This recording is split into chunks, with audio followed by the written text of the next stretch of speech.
السلام عليكم ورحمة الله وبركاته. ازيكم عاملين ايه؟ يا رب دايما تكونوا جميعا بخير.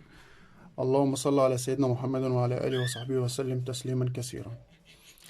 النهاردة ان شاء الله انا اول ما دخلت فتحت على الوشوش، لقيت ما شاء الله في جوزين بيضين وتحت منهم بيض والأنثى راقدة عليهم.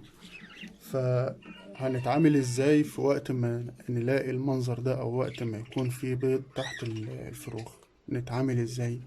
هو ده موضوعنا النهاردة إن شاء الله، ومش هنطول عليكم، فتابعونا وخليكم معانا. إزاي نتعامل مع العصافير لما تبيض؟ هو ده إن شاء الله موضوع الحلقة بتاعنا. فإن شاء الله أول ما هنتكلم، والنصيحة الأولى اللي هنتكلم فيها، إن أنت ما تنقلش العش كتير، ما تنقلش القفص بتاع العصافير كتير، ما تنقلوش من مكان لمكان. تاني حاجة، تبعد عنه الأطفال تماما، وتعليه في مكان يكون في مكان مناسب، عشان الأنثى ما تخافش وتسيب البيض اللي هي راقدة عليه وتمشي. تمام، دي النصايح المبدئية اللي احنا بنتكلم فيها. تاني حاجة، ما نفتحش العش عليها كتير. ممنوع ان انت تفتح عليها العش كتير. انت فتحت وشفت اول بيضة، اقفل، وبعد 10 ايام ابدأ افتح تاني، عشان لو عايز تكشف على البيض مفيش مشكلة، لو مش عايز خلاص سيبها لحد ما تكتمل مدة التحضير بتاع البيض بتاعها. وبكده يبقى انت بتمشي صح وبتمشي سليم 100%. وان شاء الله هوريكم البيض، وهوريكم طريقة ازاي نفتح العش، عشان خاطر الناس المبتدئة اللي بيجي يفتحوا العش بطريقة فجائية والأنثى بتخاف. فهوريكم ازاي، وهوريكم ازاي بنفتح العش بطريقة صح، عشان خاطر ما نعملش فزع للأنثى اللي موجودة داخل البياضة. فتابعونا كده ان شاء الله. اول حاجة لازم نعرف ان الانثى في حد هيفتح الباب. اولا، انا دايما بعمل البياضة باب هنا وباب من فوق من هنا كده. الباب اللي فوق ده اللي بكشف او بستكشف منه العش على طول. ما بحبش افتح الباب ده، عشان خاطر مفيش حاجة تقع. طيب انا لو ما عنديش الباب اللي فوق ده اعمل ايه؟ اللي ما عندوش الباب اللي فوق ده وهو بيفتح العيش، لازم ايده تبقى تحت الباب زي ده كده. انا مش هفتح بس بوريكم. طبعا هتفتح كده، ايدك تبقى تحت العش، عشان خاطر مفيش بيضة تقع او مفيش زغلول يقع. لان لو بيضة وقعت لا قدر الله على الارض، خلاص الموضوع انتهى، لان معظم الوقت البيض بيبقى راكن على الباب من جوه. تاني حاجة، لو في بتاع زغلول موجود، برضو لو وقع على الارض خلاص انتهى. فاحنا عايزين نفتح العش بطريقة صح، نحط ايدينا تحت الباب كده واحنا بنفتح، عشان خاطر مفيش حاجة تقع مننا على الارض. هوريكم بس البيض. دي الانثى، ما شاء الله ما شاء الله. ده البيض الموجود.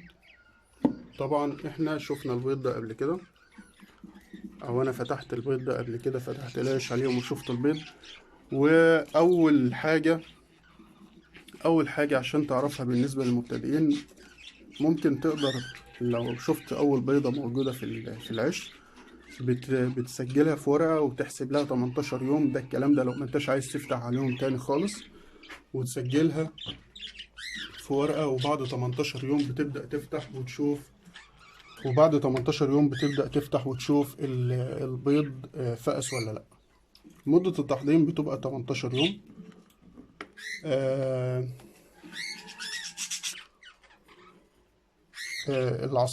العصفورة الأنثى بتبيض يوم بعد يوم، كل يوم. يعني بيضت النهاردة مثلا بيضة، هتفوت بكرة، هتبيض بعد بكرة البيضة التانية.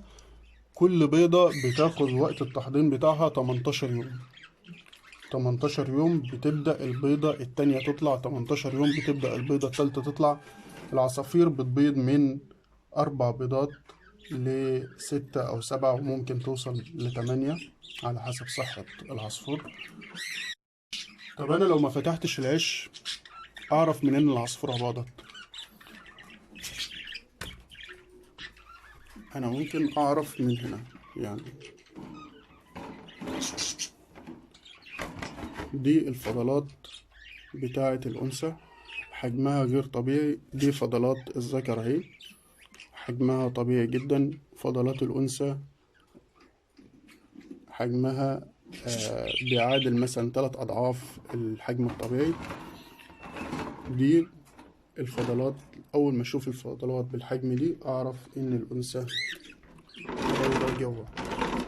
طب الفضلات بتبقى كده ليه؟ الفضلات دي بتبقى موجودة كده. الأنثى طول ما هي راقدة على البيض بتقعد لها وقت طويل جوه، فما بتقعد وقت طويل جوه طبعا ما بتطلعش تعمل الفضلات بتاعتها أو ترمي الفضلات بتاعتها، فبتحبس نفسها جوه وتطلع بره العش لمدة ما تقلش عن دقيقتين، يا دوب بتاكل وتشرب وتخرج الفضلات بتاعتها بره القفص. فالفضلات بتبقى بالحجم الطبيعي دي عشان خاطر بتحوش الفضلات جواها وتطلعهم مرة واحدة، عشان تقدر تحافظ على تحضير البيض، والبيض يطلع ان شاء الله مخصب معانا.